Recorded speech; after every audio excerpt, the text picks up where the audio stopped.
Assalamualaikum sahabat channel Action Movies. Kembali lagi bersama saya Arka. Kali ini saya akan merangkum alur cerita film yang seru tentang balas dendam kakaknya. Oke, film yang berjudul Fast Drive ini akan menceritakan tentang seorang pembalap jalanan yang ingin membalaskan kematian sang kakak dengan cara balapan. Ya, walaupun usahanya nggak semudah itu, karena dia harus merubah mobilnya menjadi lebih cepat agar bisa mengalahkan musuhnya itu. Penasaran so, biar semangat. Tak usah berlama-lama, kita langsung saksikan alur cerita filmnya.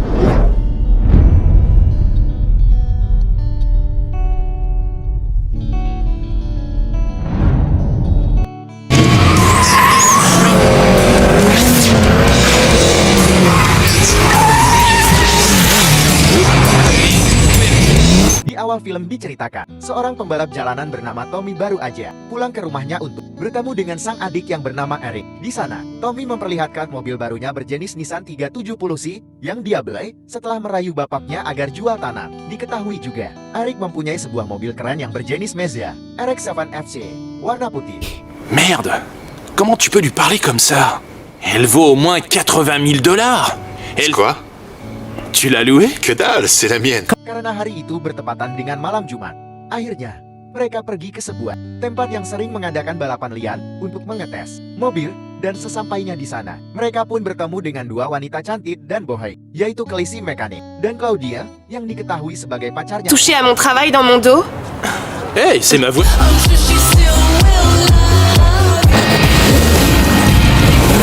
Sebagai balapan pembuka, akhirnya Eric akan turun melawan seorang pengendara yang menggunakan mobil Mazda RX-8 warna bareng. Semua orang pun antusias dengan balapan tersebut. Dibuktikan dengan banyaknya taruhan yang mendukung Eric sebagai pemenangnya. Hingga nggak lama kemudian balapan itu pun dimulai.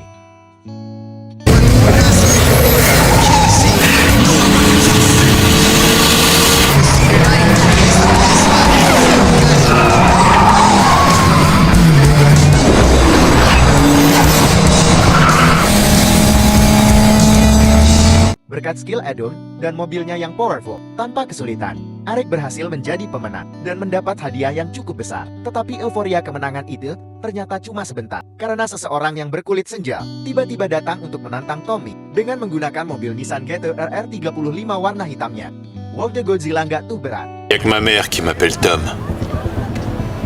Tu devrais peut-être abandonner, Blanc-Bec. Tu vois, Tommy, je t'avais dit qu'il y avait des problèmes. Orang yang bernama Cassie itu ternyata adalah bandar narkoba dan merupakan teman sekelas Eric saat di bangku sekolah dulu. Dia juga ternyata sangat menyukai Claudia, walaupun Claudia lebih memilih Eric yang tentunya, ya tentu aja lebih cool dan lebih segar lah nggak. Rumek merasa bahwa si Tengku Rakeshi akan melakukan segala cara demi kemenangan. Seketika Eric melarang kakaknya untuk balapan pada malam itu. Tetapi karena Tommy kekeh dan ingin mendapatkan taruhan yang lebih besar, akhirnya Eric gak bisa berbuat apa-apa dan hanya berdoa untuk keselamatan kakaknya.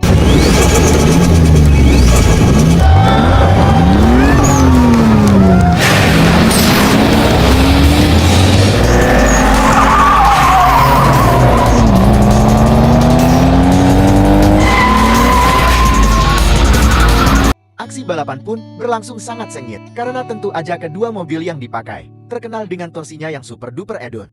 Walaupun akhirnya Tommy berhasil mendominasi balapan yang seketika membuat Casey naik darah, dan karena kegok belang berontok aja, Casey pun nekat berbuat curang dengan menyenggol bagian belakang mobil Tommy. Atas kejadian tersebut, Tommy akhirnya mengalami kecelakaan yang sangat tragis dan harus meregang nyawa di tempat itu juga. Semua orang pun berhamburan pergi karena mengetahui bahwa polisi sebentar lagi pasti akan datang.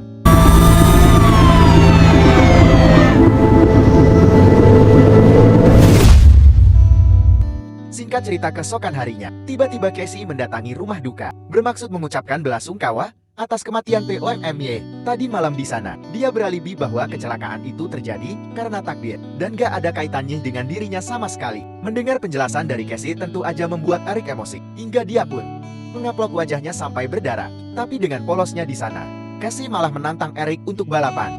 Parce que tu travailleras pour moi. Alors on fait une course. T'as pas ce qu'il faut. Merasa nggak terima atas kematian kakak tercintanya, tentu aja Eric seketika langsung setuju. Dia pun berniat akan membangun sebuah mobil yang super cepat dengan melibatkan keempat temannya, yaitu Kelly bohai seksi, spesialis rangka, Bobby spesialis kaki-kaki, dan Ramsey spesialis melihat Kelly bohai. Va chier, Albert, et fais confiance à mon père. Ou alors peut-être qu'un petit coup de chance nous aiderait. Eric menjelaskan pada teman-temannya itu bahwa untuk membalaskan kematian Tommy, dia harus bisa mengalahkan Casey dalam balapan nanti. Dan ternyata mereka telah membuat kesepakatan, yaitu jika Eric menang, dia akan mendapatkan mobil Casey. Dan Casey harus pergi meninggalkan kota ini selamanya. Tetapi jika Casey yang menang, dia berhak atas mobil Eric dan juga Claudia Wu. C'est vrai, quoi qu'il en soit, il faut qu'on se dépêche. Viens. Akhirnya mereka pun mulai bekerja membangun mobil super cepat, sesuai yang diinginkan oleh Eric. Ramsey dan Bobby juga berhasil mendapatkan satu set file racun dari sebuah tempat penyitaan. Ya, walaupun dapat maksa minta memaksi adut. Sementara Kelly yang emang punya keahlian di sektor mesin, meminta bantuan pada temannya agar membuatkan rancangan body kit dan spoiler sebagai penunjang aerodinamika. Mobil tersebut mantap. Ça va marcher. Ça va cartonner. Les jantes en alu monopièce sur des pneus Ça lisses. peut marcher. Setelah mendapatkan kabar baik, Eric pun datang menemui Claudia yang diketahui bekerja di sebuah bar sebagai pole dancer. Di sana dia minta izin untuk membalaskan kematian kakaknya dengan cara balapan melawan si Casey. Tetapi dengan tega, kalau dia mengatakan bahwa dia nggak setuju dengan keputusannya. Itu karena sangat beresiko. Ne le défie pas et ne laisse pas tomber. Casey doit être mis sur la touche. T'es meilleur que lui, Eric. Est-ce que tu crois que c'est ce qu'il aurait voulu? T'as raison. Ternyata diketahui juga. Eric dan mendiang Tommy mempunyai seorang ibu bernama Debbie yang kolot kelapa, yang emang satu pekerjaan dengan Claudia, yaitu sebagai pole dancer. Dan sebagai ibu yang baik, dia merasa sangat khawatir juga was-was jika anaknya itu balapan melawan Casey. Ça va. Quoi? Oh merde, Tu Debbie. veux pas te reposer un petit peu? Kembali ke bengkel, di mana Eric dan keempat temannya berhasil mengumpulkan semua part yang dibutuhkan dan mulai merakit bodi mobil juga sektor mesin. Nggak lupa juga, Eric menambahkan spoiler di belakang mobil yang berguna mengurangi gaya angkat yang ditimbulkan akibat kecepatan kelihatan tinggi.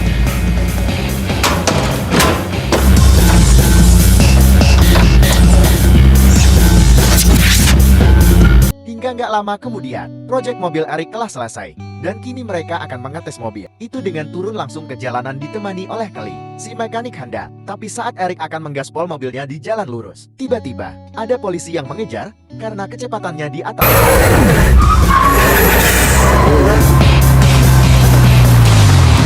Eric yang berhasil sembunyi seketika terkejut karena polisi yang kita panggil aja dia, Opik Anyirkot Opik, ternyata berhasil menemukannya saat itu. Di sana, Opik mengatakan bahwa jika Eric kebut-kebutan lagi di jalan, maka tamatlah riwayatnya dan mobilnya akan dijabal oleh kepolisian setempat. Arrête-t-il de blesser des gens et je déteste ça. C'est de la part de Casey? Mereka berdua pun kembali ke bengkel dalam keadaan yang masih deg-degan setelah kejadian yang baru aja terjadi. Tapi kabar baiknya, mobil tersebut berhasil menempuh 240 km per jam tanpa menggunakan mos sama sekali. Gimana kencang gak? Kira-kira berat. Tanpa disangka, Kelly mengatakan bahwa kecepatan itu gak akan cukup untuk mengalahkan Nissan GT-R 35 milik Casey yang berjuluk Sang Godzilla. Kelly pun menyarankan agar Eric minta bantuan pada Domingo, yang diketahui sebagai ketua gangster di kotanya. Dan ternyata Domingo adalah satu-satunya orang yang mempunyai stok tabung Nosey, juga part pendukung lain agar mobil Eric bisa mendapatkan kecepatan maksimal. Oh. Mais si tu reviens sans tes couilles, je prends Claudia Blanc-Bec. Ok, d'accord. Bah, le petit Blanc-Bec va aller... Keesokan harinya, berbekal alamat yang diberikan oleh Kelly, akhirnya Eric berhasil menemukan kediaman Domingo untuk mengutarakan maksud dan tujuannya. Di sana Eric menjelaskan bahwa ingin membalas dendam pada si Tengku Rakeshi, dan sebagai imbalannya, mereka akan bekerja sama dalam bidang otomotif. Sontak, Domingo yang kini tahu bahwa Eric berurusan dengan Casey, seketika langsung setuju untuk membantu karena ternyata Domingo juga punya dendam pribadi pada si Casey. C'est un putain de trou du cul. Je te raconte même pas. J'ai plus beaucoup d'argent, mais je te donnerai tout ce que je... Akhirnya raut wajah Eric menjadi ceria dan kembali ke bengkel untuk segera memasang beberapa part yang diberikan oleh Domingo. Walaupun ternyata anak buah Casey yang sama-sama berkulit senja sengaja memotret semua kegiatannya di bengkel tersebut.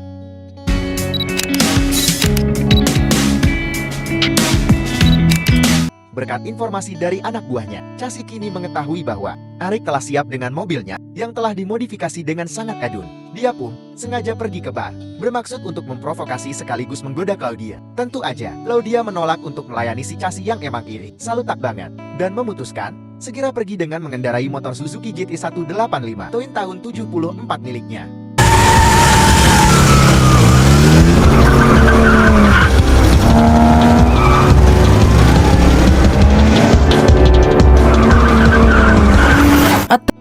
Ternyata Claudia terus dibuntuti. Dan hal itu jelas membuatnya merasa cemas. Karena mungkin aja Casey akan membunuh, atau mungkin akan menghakoknya kali ini. Kemudian, setelah terpojok, Claudia langsung bersembunyi di sebuah garasi agar Casey nggak bisa menemukannya.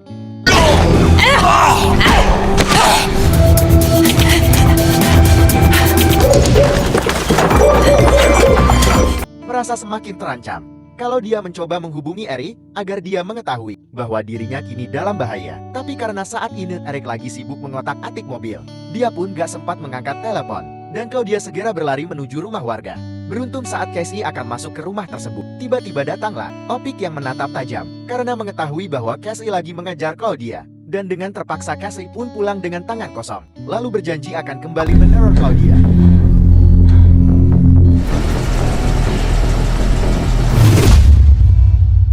Sementara itu di bengkel, Eric yang mengetahui bahwa Nos telah terpasang di mobilnya, merasa tertantang untuk kembali mengatas kecepatan. Tapi Kelly yang belum menemukan settingan melarang Eric menggunakan Nos karena bisa membuat mobilnya mengalami overheat.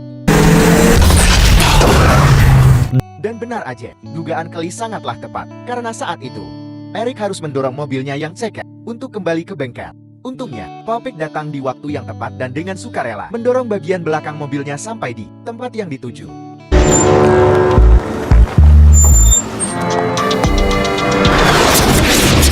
Scene sejenak berpindah ke bar, di mana Debbie yang mengetahui bahwa Claudia lagi diteror oleh Casey, meminta bantuan pada pemilik bar agar jangan sampai menerima Casey sebagai tamu. Dan jika dia tetap menerimanya, maka Debbie mengancam akan mundur dari pekerjaannya sebagai Walden. J'ai besoin d'une danseuse qui séduise les clients.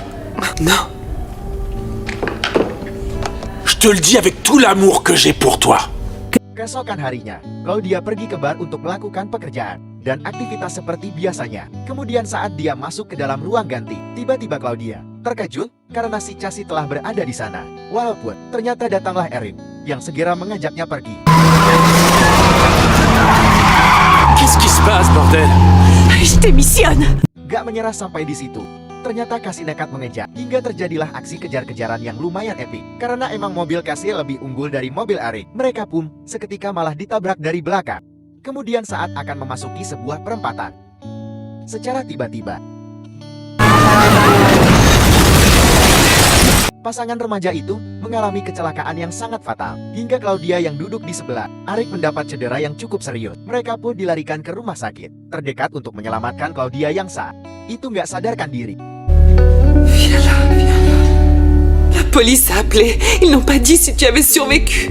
Dari hasil ronde yang dilakukan oleh petugas rumah sakit, ternyata Claudia mengalami patah tulang di bagian belakang dan 3 buah rusuknya retak. Dokter pun mengatakan bahwa dalam beberapa bulan ke depan, Claudia nggak akan bisa bangun dari tempat tidur sampai tubuhnya pulih.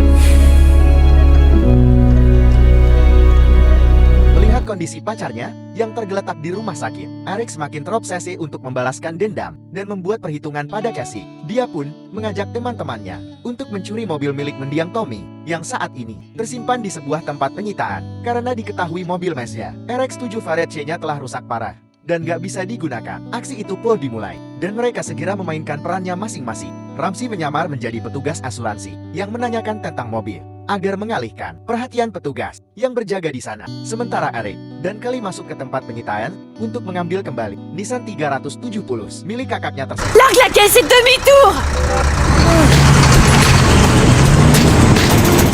Non, c'est 32-14. Akhirnya Eric berhasil menemukan mobil mendiang Tommy. Kemudian segera memberitahu Ramsey agar cepat pergi. Sebelum ketahuan, mereka pun langsung mentoing mobil itu ke bengkel, bermaksud untuk diperbaiki. Karena waktu balapan semakin dekat. Je vais bosser. Changer l'échappement. Mettre... On retente le NOS? On peut pas. C'est dans la poche. Tu peux le battre les yeux fermés si tu veux. Sejenak berpindah ke si Opik yang ternyata adalah seorang oknum polisi yang doyan berjudi. Di sana, diam-diam dia menemui panitia balapan yang bernama Mu, lalu menyerahkan sejumlah uang taruhan dan memilih Eric. Flair de flic. Singkat cerita, akhirnya Eric dan teman-teman berhasil membangun kembali mobil Nissan itu dalam waktu yang sangat singkat. Di Kumahakan buang, Eric sangat yakin bahwa kali ini dia akan memenangkan balapan dan Casey akan membayar semua perbuatannya. Kemudian, sebelum berangkat ke tempat yang telah direncanakan, Eric pun pergi ke rumah sakit untuk menjenguk Claudia. Di sana, Eric berjanji akan pulang dalam keadaan utuh, tanpa kurang satu apapun. Allez, va le battre. Ne le laisse plus jamais faire ça.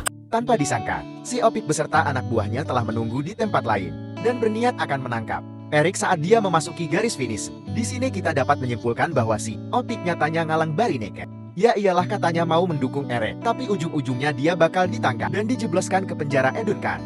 Hingga beberapa waktu kemudian, akhirnya kedua pembalap itu telah bersiap untuk beradu mekanik dengan mobil yang mereka andalkan. Semua penonton pun antusias melihat para jagoannya sebentar lagi akan beraksi di atas aspal, dan tanpa menunggu waktu lama, akhirnya balapan pun dimulai.